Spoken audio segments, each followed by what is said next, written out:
એ પ્રકૃતિનું ઉપાદાન પોતાનું તે પ્રકારની પર્યાયને ઉત્પન્ન થવાનું છે તેમ ઉપજે છે.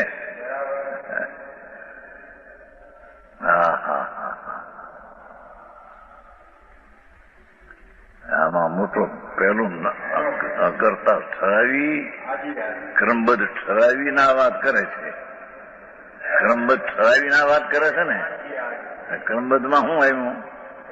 પોતે પોતાનો સ્વભાવ ભૂલ્યો ત્યારે ક્રમમાં વિકાર આવ્યો અને એ વિકારનું નિમિત્ત અને પ્રકૃતિના કારણ પ્રકૃતિને તે પ્રકારે પરણવાનું ઉપાદાન તે કર્મબદ્ધમાં તે કર્મની પર્યાયમાં તે જ પ્રકારે પરણવાનું ઉપાદાન તે રીતે પરણ્યું.